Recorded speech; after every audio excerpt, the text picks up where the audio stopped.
Y News with Angelo Castro III, William Theo, and Darlene Basingan. Good evening. The National Capital Region Police Office is still studying the possibility of cutting cell phone signals in Manila on Tuesday next week. Here's why from Lea Ilagan. National Capital Region Police Office Chief Police Director Oscar Albayalde says they are still waiting for the recommendation of the Executive Committee that supervises the yearly Traslacion on whether or not to cut the signal of cellular phones in Quiapo on January 9, Tuesday. Wala pang desisyon yung Execom dyan. Sila ang magsasabi sa atin kung or mag-recommend sa atin kung talagang papatayin yung cellphone signal. The NCRPO's chief says cutting cell phone signals in the area of Quiapo will also affect other parts of Metro Manila. Kasi pag buong Quiapo area na apektuhan din yung hanggang Malacanang, actually hanggang Cavite yan. The Armed Forces of the Philippines National Capital Region or AFP-NCR meanwhile is leaving the decision to the NCRPO regarding the cutting of cell phone signals. It is the call for the NCRPO. So we are just in support for the Philippine National Police. The NCRPO also confirmed the media can use drones as long as they have permission from the Civil Aviation Authority of the Philippines or CAAP. Pwede, kahapon, ang advice namin is for them to submit yung request nila sa Executive Committee for Consolidation at lahat yan ay ibibigay sa CAAP for approval. General Albayalde notes the NCRPO is still awaiting for the approval of the Philippine National Police Chief of their request to suspend the permit to carry firearms outside of residence in Manila from January 8 to 9. Lea Ilagan, UNTV, News and Rescue, Camp Crame. The Manila Police District will implement a ban on the use of gun and liquor starting Monday until Wednesday. Meanwhile, hospitals in Manila will be on Code White alert status beginning on January 8. Here's why from Aiko Miguel. Starting on Monday, all personnel in hospitals under the Department of Health in Manila will be on full force. This is in line with the Code White alert status to be imposed in all government hospitals alongside the conduct of the Traslacion on Tuesday. Meron pa kasi kami mga backup teams just in case na kailangan. Antayin lang namin just in case may nakita kami during the procession na kailangan pa po siya i-raise to code blue, which means all staff na nandoon automatic kailangan bumalik kahit nakalib ka lang bumalik or ano. And then we would also be using yung protocol namin when it comes to mass casualty incident, which nagamit din naman namin during the ASEAN Summit. Although there will be emergency response teams on standby on routes of the Andas, health officials will deploy 12 ambulances coming from DOH NCR as augmentation force. According to Manila Police District Police Chief Superintendent Joel Coronel, they will also implement a gun ban in Manila beginning January 8 to January 10. The Manila Police will also prohibit the drinking of liquor beginning January 8th at 6 in the evening until January 10th. Hopefully within today, an executive order will be issued recommending the temporary ban on the sale, distribution, and consumption of liquor and other alcoholic beverages within a 500-meter radius from the vicinity of the procession route to include the Luneta Grandstand and Quiapo Church. These will also implement a no-sale zone around Quirino Grandstand and on the routes of the procession. About 7,000 personnel from the MPD, PNP, Armed Forces of the Philippines, and Philippine Coast Guard or PCG are tasked to man Manila to ensure the security of the devotees who will attend the procession. The PCG, Metropolitan Manila Development Authority, and PNP Maritime Group will also deploy 38 watercrafts during the yearly event. Merong active patrol covering yung Manila Yacht Club hanggang sa Pier 15. At sa Jones Bridge po, may mga control zone dyan hanggang doon sa MacArthur na hindi po pwedeng payagan unless extreme emergency po na i-escortan na lang po ng Philippine Coast Guard. Classes are also suspended in all levels in public and private schools and even government offices in the city. The Eco Waste Coalition, meanwhile, calls on those who will participate in the procession to avoid littering in the routes of the Traslacion and to maintain orderliness in Manila. Aiko Miguel, UNTV News and Rescue, Manila. Stakeholders now anticipate the possible effect of the new tax law to the country's livestock industry. Here's why from Ray Pelayo. The country's livestock industry is also among the sectors that will be affected by the Tax Reform Acceleration and Inclusion or TRAIN law. According to the Bureau of Animal Industry, this is because logistics is a major consideration on whether or not the cost of production and prices of livestock products will increase. Domino effect to, yung pagde-deliver ng mga feed sa farm may cost. So, papasa rin yun sa farm gate price. So, pero hindi naman siguro malaking-malaki. But the United Broilers and Raisers Association argues that they will suffer bigger impact because they will be obliged to absorb the additional cost of production and be compelled not to pass it on consumers. Pagka yung panahon ng lugi, mababa yung supply and demand naglalaro laban sa'yo, ay kahit anong gawin mo, hindi mo maipasa, lugi ka. A group of importers, meanwhile, expects increase on the price of their products. An additional of 3 pesos per kilogram in a month is highly possible for cold storage fees due to the anticipated increase in the price of electricity. This is aside from the 10 to 20 centavos increase per kilogram of meat in transportation cost due to the anticipated increase in the price of fuel. If the cold storage, if they are able to increase their prices, their rates significantly, that will impact the importer significantly. Bai said the Department of Agriculture is now looking for ways on how to mitigate the possible impact of TRAIN in the country's livestock industry. Ray Pelayo, UNTV, News and Rescue, Quezon City. Meanwhile, prices of some products not covered by excise tax might also go up as a result of the TRAIN law. Here's why from Mon Hokson. Truckers are planning to increase the rates of their services alongside the expected rise in the prices of petroleum products on the 15th of January. According to a group of truckers, 45% of services depend on the fuel. Aside from the products that the excise tax will cover, like sweetened beverages, prices of commodities being delivered via container trucks might also increase. Truckers say they might increase the rates of their services to 2,000 pesos to 3,000 pesos because of the expected increase in petroleum products. The average delivery charge of truckers from the port to Bulacan is 10,000 pesos. But due to the movement in the prices of fuel, it will now increase to 13,000 pesos. Yung almost 3 pesos na increase sa fuel or sa diesel ay talagang kukunin din po namin to sa mga kliyente namin. The increase in delivery charges will also affect the prices of products being sold in supermarkets. According to Fidian Ples of the Philippine Association of Supermarkets, they will increase the prices of their products if truckers will push through with their plan. Pag nagtaas sila, nagtaas yung supplier na, because it's the supplier who uses these logistic companies, hindi naman kami. Pag nagtaas, sabi ko ang supplier, they're affected, may increase din kami. Ples says truckers might impose bigger delivery charges since suppliers and retailers will take advantage of it. It will then result into fewer supplies of some products into some parts of the country. The Department of Trade and Industry or DTI, on the other hand, assures that the hike in prices of fuel will have no impact to the prices of other commodities. The DTI argues transport cost is just 5% of the imposed prices of products in markets.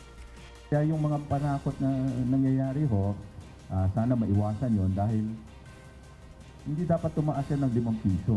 Yung mga iba sinasabi, dapat mag-increase na 3 pesos, 5 pesos.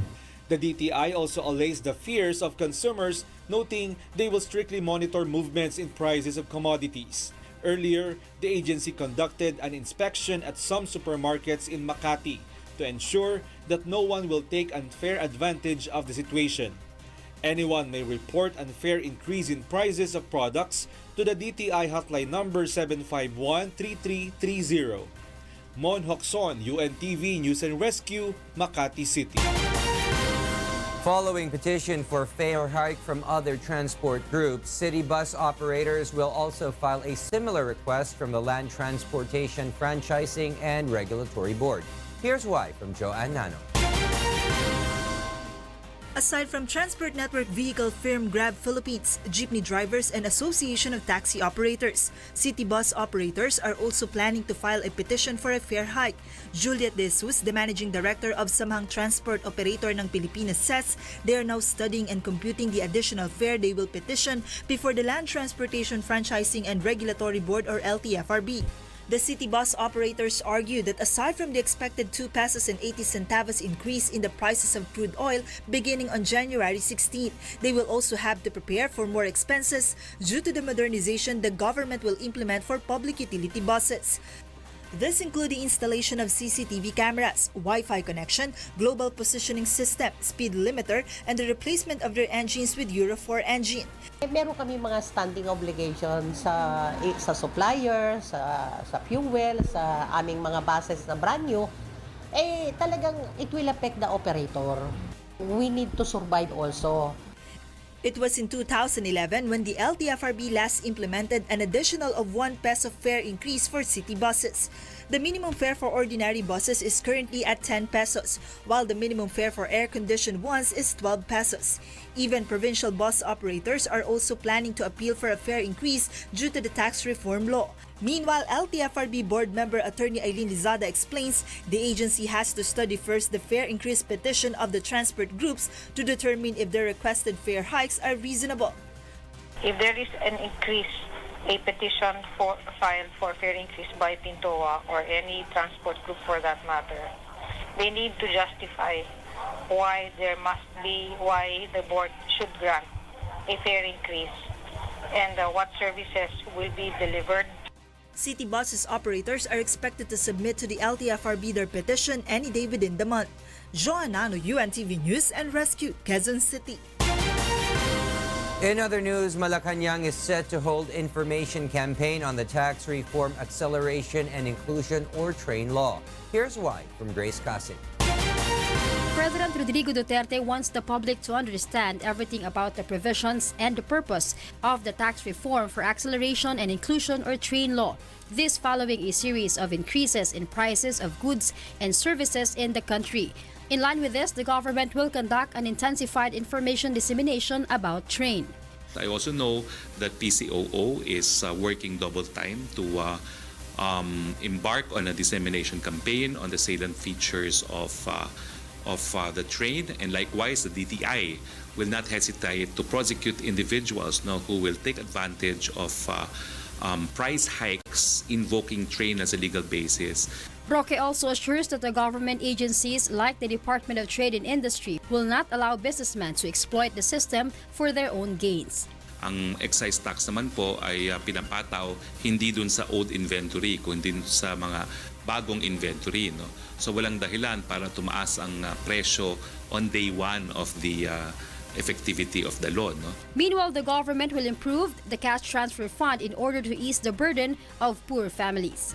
We already have list of beneficiaries on the conditional cash transfer. It will be the same population that will benefit from this cash mitigation, which is a provision of the Tax Reform Act, the TRAIN. Grace Cassin, UNTV News and Rescue, Philippines.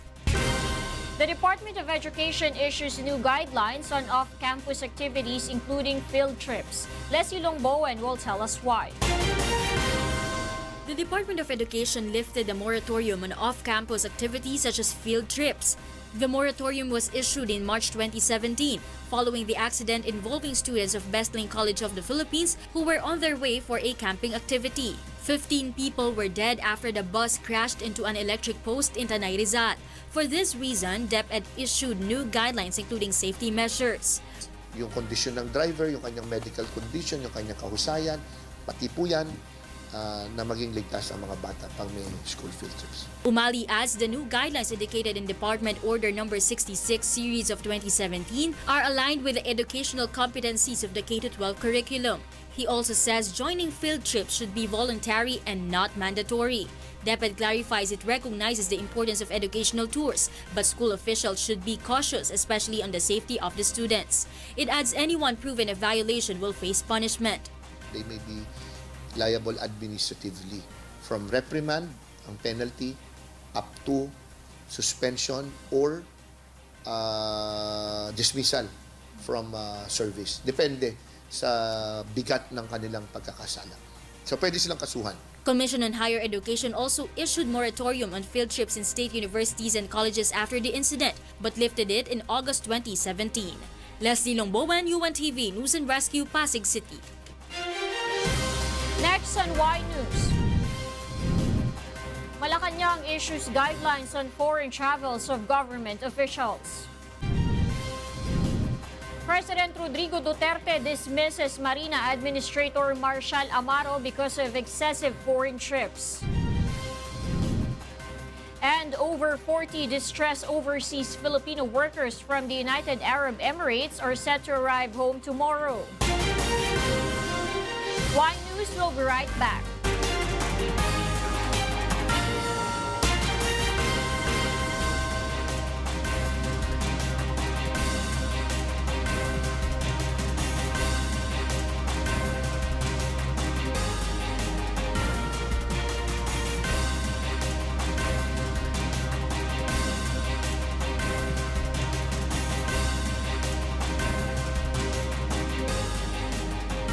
There is indeed a growing market for virtual currency in the world as the use of Bitcoin and other types of cryptocurrency is now in high demand.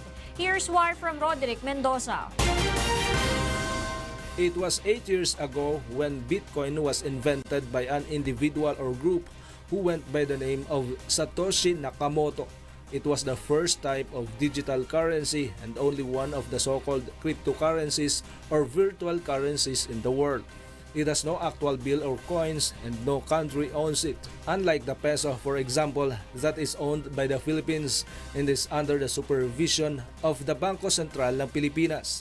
According to the co-founder of the Satoshi Citadel Industries, Miguel Coneta, Bitcoin is just one of the more than 1,000 digital currencies in the globe.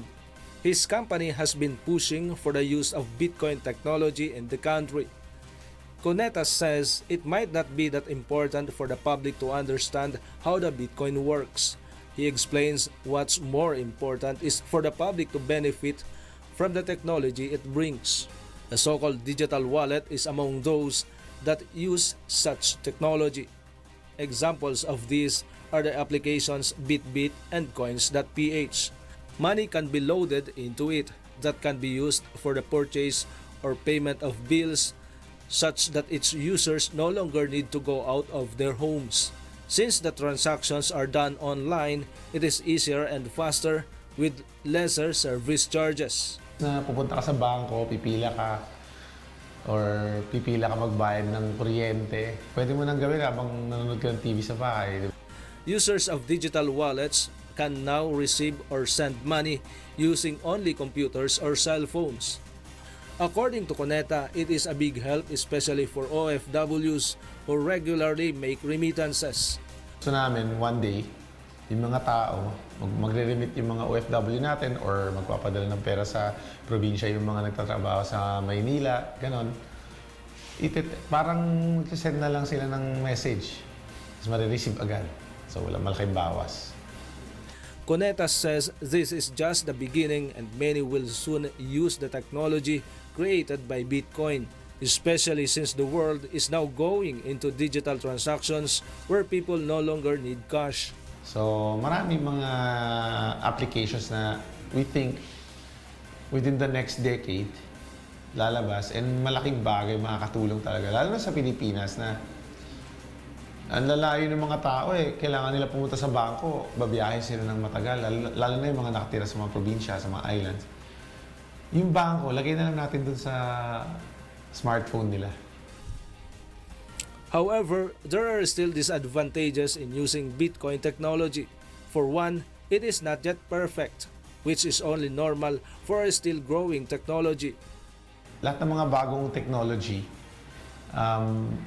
lagi may mga masasamang loob na nakaaligid. Mga scammer, no? Ang daming mga scams na nagkakalat dyan. Dapat iwasan yun ng mga tao. But what could make a woman who was scammed trust a technology that is Bitcoin? How does a Bitcoin user earn money and how much can he earn from it? Watch the second part of this report tomorrow. Rodrigo Mendoza, UNTV, News and Rescue, Manila. Presidential spokesperson Secretary Harry Roque announces that President Rodrigo Duterte fires the administrator of the Maritime Industry Authority, Marcial Amaro III. Here's why from Rosalie Cos. Maritime Industry Authority or MARINA Administrator Marcial Amaro had a total of 18 foreign trips in 2017, while in 2016, he had 6 foreign trips, which records a total of 24 overseas travel during his period of government service. This was the report forwarded to Malacanang by the Department of Transportation. Because of such excessive foreign trips, President Rodrigo Duterte fired Amaro. The President has decided, therefore, to terminate his services. Of the 24 travels, only about 3 were sponsored trips. All the other trips were paid for by the Philippine government, and in almost all the trips, he received honorarium and other sums.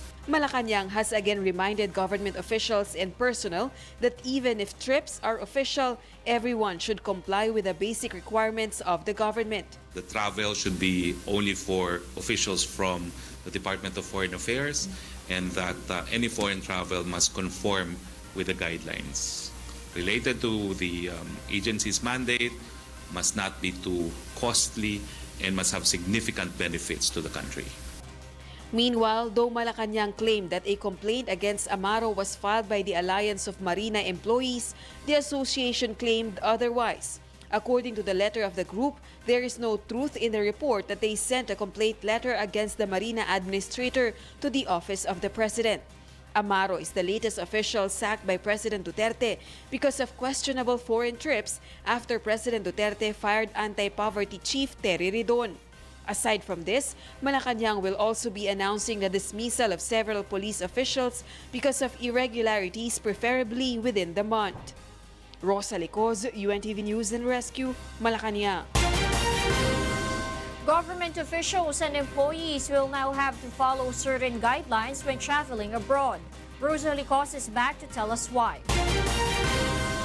Malacanang released a memorandum from Executive Secretary Salvador Medialdea, which contains the requirements each cabinet member, head of government agencies, government-owned and or controlled corporations, and government financial institutions has to comply with before traveling out of the country.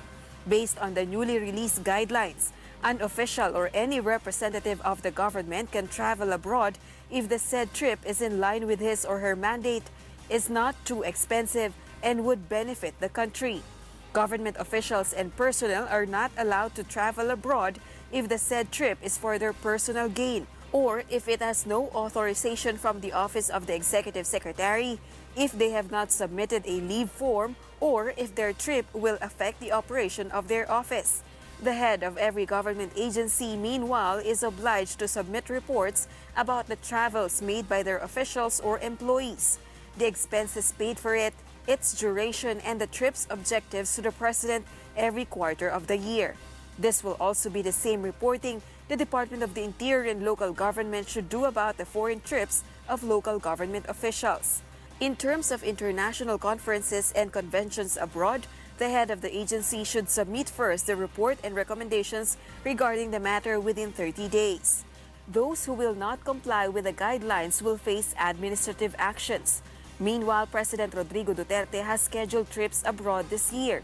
He is expected to visit New Delhi, India this month for the ASEAN-India Summit. Aside from this, the chief executive is also expected to visit South Korea and Israel. I think these are planned visits so far. It's being discussed between the Department of Foreign Affairs and the countries that have invited the president. It's not yet definite, but I know that it has been mentioned. No? And these visits, of course, will have very specific goals. And part of a state visit or a working visit is always to promote trade and investments as far as the Philippines is concerned. Rosa Licoz, UNTV News and Rescue, Malacanang. Some political analysts do not see any postponement of elections on May 2019. Also, they argue that it is too early to determine the intention of the current administration when it comes to the issue of term extension of President Rodrigo Duterte. Nel Maribohok will tell us why. Political analyst and Professor Ramon Casiple believes that the refloating of issues like federalism and charter change implies that the administration is now on track to start its priority agenda for this year. Hindi kataka-taka kasi ang alam ko, talagang ina-agenda nila yung public campaign this year, plus yung actual process ng pagbuo ng draft constitution. Casiple adds that it is too early to judge the intention of the current administration over the issue of term extension for President Rodrigo Duterte. The issue surfaced when Senate President Coco Pimentel mentioned yesterday that the president's term may be extended under a federal government. Hindi mo ma-determine actually kung ano yung impact pa nung constitutional change nito sa existing na mga constitutional process gaya ng eleksyon. Kasi wala pa. Nasa transitory provisions dapat yan yung sagot yan sa tanong kung may term extension ba o wala. Based on the target of the Congress, the amended or revised Constitution should be ratified on May 2019 simultaneous with the midterm elections. According to Casiple, it is impossible for now to see a no-election scenario. Assuming na hindi pa nagkaroon ng mga pagbabagong iba, yung 2019 elections may transform into the first election under the new constitution. Yes. Kasi may ratified na bago eh. Kasi walang Noel yun, walang no election na scenario doon. Federalism is one of the priorities for deliberation of the lower and upper chambers of Congress when the session resumes this January. Nel Maribohok, UNTV News and Rescue, Senate of the Philippines. Talks on the extension of the term of President Rodrigo Duterte drew criticism from several lawmakers. Grace Casin will tell us why. President Rodrigo Duterte's term will end in 2022. However, due to proposals to shift the form of government to federal one, Senate President Coco Pimentel notes the term of chief executive might extend to pave way for the transition period of the Philippines to federalism. With this, Opposition Liberal Party Senator Kiko Pangilinan expresses concern that the changing of constitution and the system of the government will not only extend the term of president but also give him more powers.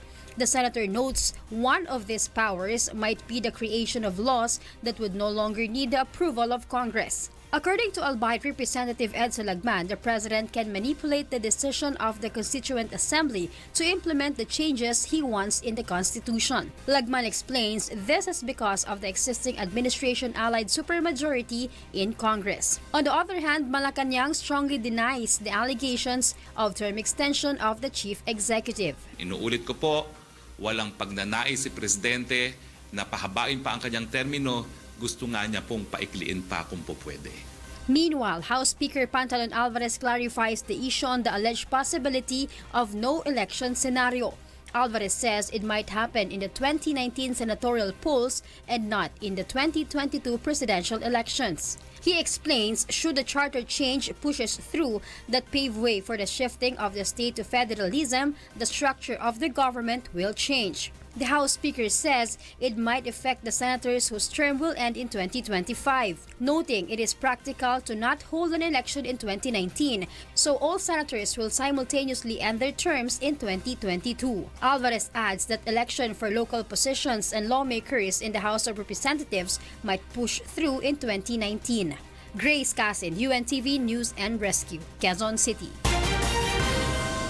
The Philippine National Police or PNP records 5 drug-related fatalities since the police resumed operations against illegal drugs in December. Leia Ilagan will tell us why. The Philippine National Police or PNP records 5 related fatalities during its more than 700 legitimate operations across the country. More than 1,000 drug suspects have been arrested, while 10 others surrendered to authorities. One was killed on the part of the PNP, while another was injured. According to PNP Chief Police Director General Ronald Bato de la Rosa, the police will intensify its arrest of suspects since they have already returned to the war on drugs. Expect na marami pang mahuhuli. Yun. You expect na marami pa tayong mahuli na mga drug personalities at maraming may kulong. PNP's partner in identifying and arresting drug personalities is the Armed Forces of the Philippines or AFP. We'll provide intelligence. So if we have the good intel, then we will pass it on to the PDEA and the Philippine National Police. It can be recalled the PNP returned to the drug war scene last December 5 after the President ordered their removal for facing various controversies. Leia Ilagan, UNTV, News and Rescue, Camp Crame. Meanwhile, the Eastern Police District has released its autopsy report on the victims of the Mandaluyong shootout last December 28. The report revealed that the 2 victims sustained multiple gunshot wounds that led to their death. Joe Anano will tell us why. Jonalyn Ambaan and Jomar Hayawon sustained multiple gunshot wounds in the head and body based on the result of the autopsy conducted by the Eastern Police District or EPD Crime Laboratory.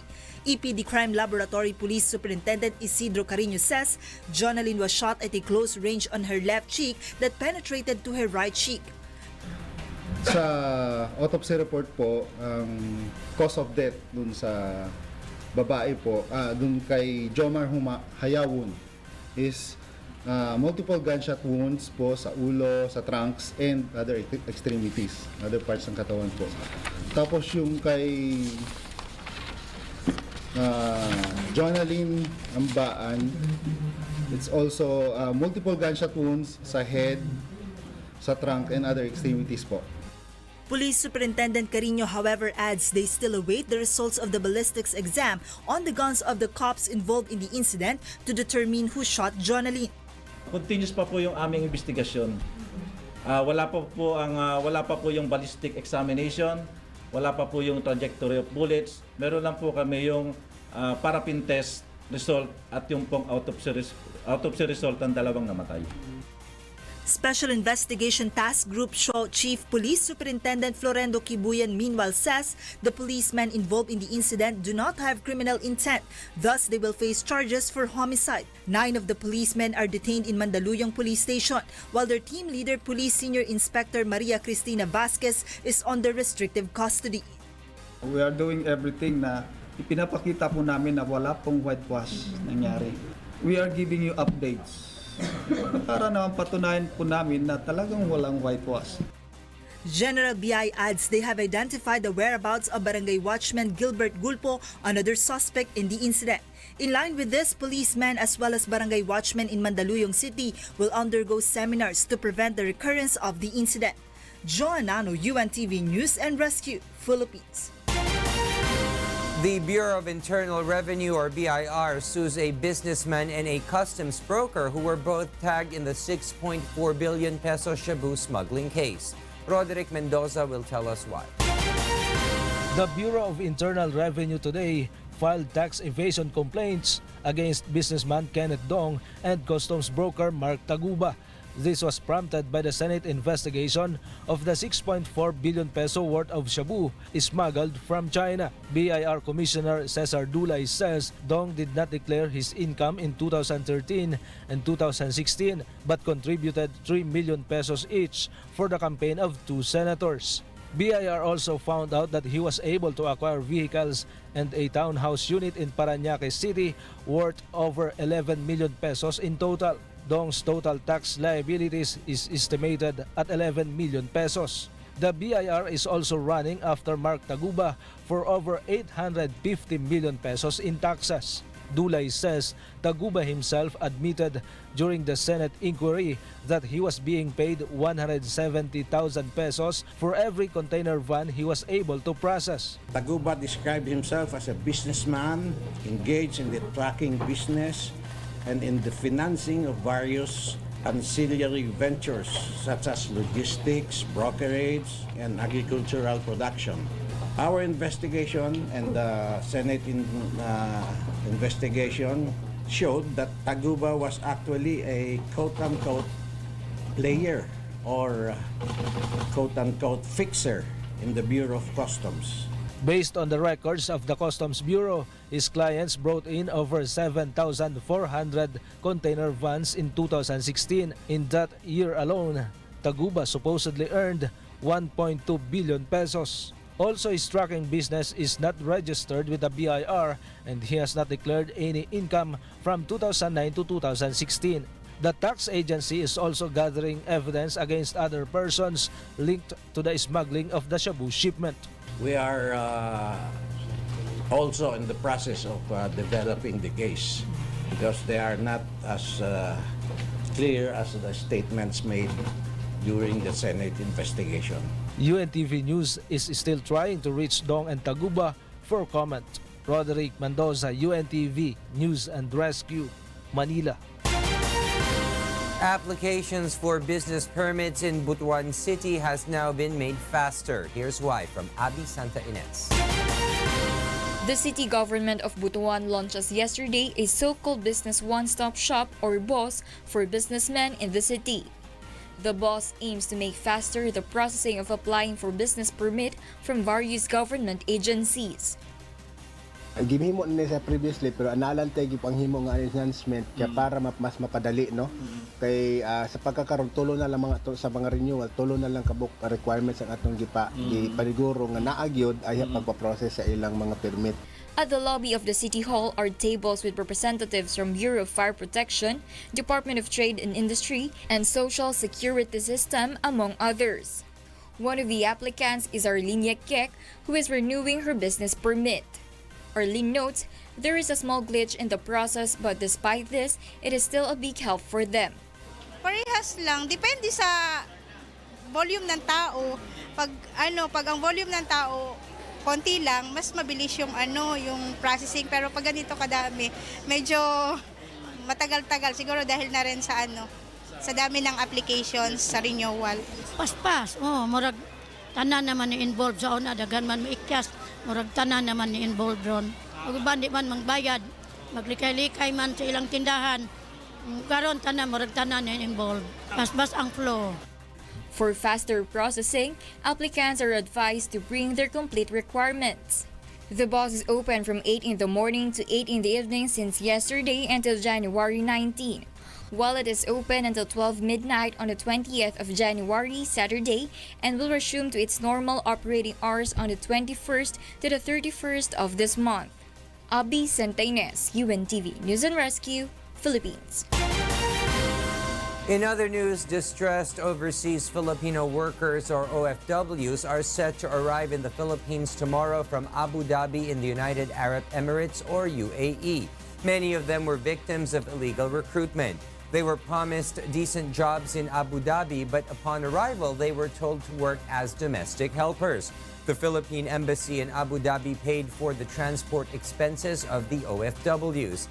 The repatriates will arrive at the Ninoy Aquino International Airport or NAIA Terminal 1 tomorrow morning. The Philippine Embassy in Abu Dhabi, meanwhile, has this reminder to Filipinos seeking to work in the UAE. Trafficking, kaya kung pwede ho, bago ho pumunta abroad, tignan muna natin lahat ng mga proseso ng employment, para pagdating dito, meron po kayong proteksyon.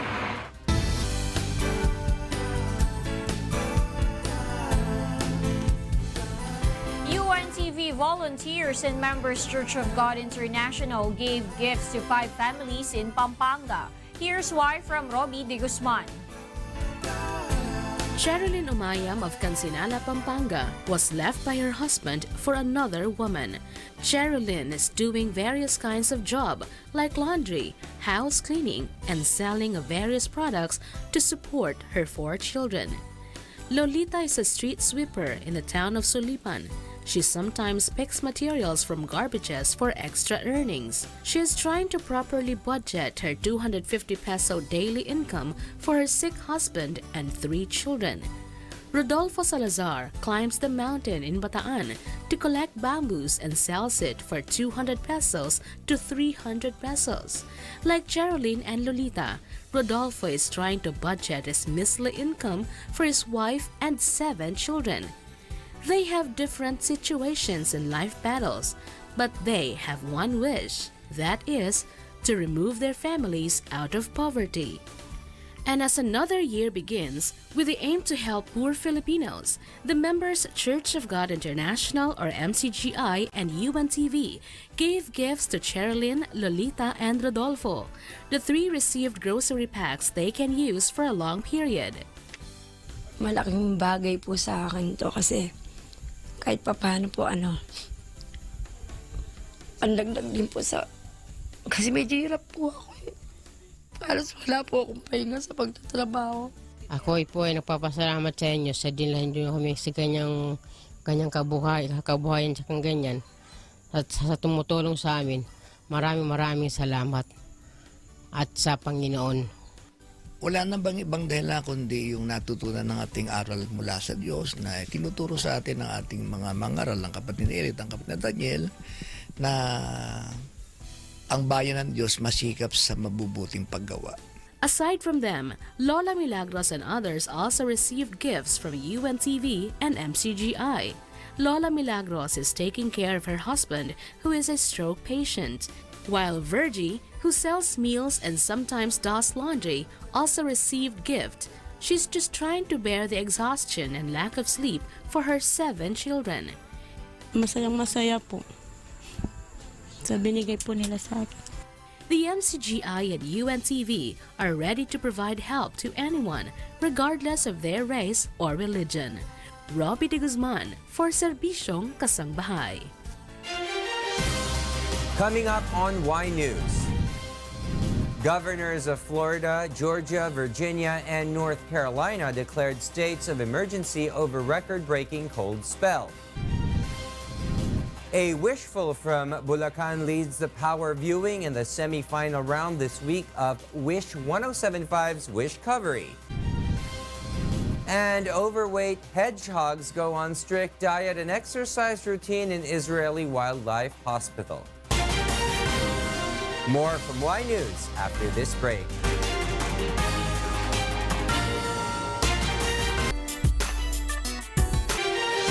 Those are the reasons behind the news, January 4, 2018. I'm Angelo Castro III.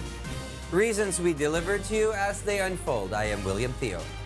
And I'm Darlene Basingan, because we need to know. We will always ask why. Thank you for watching Y News.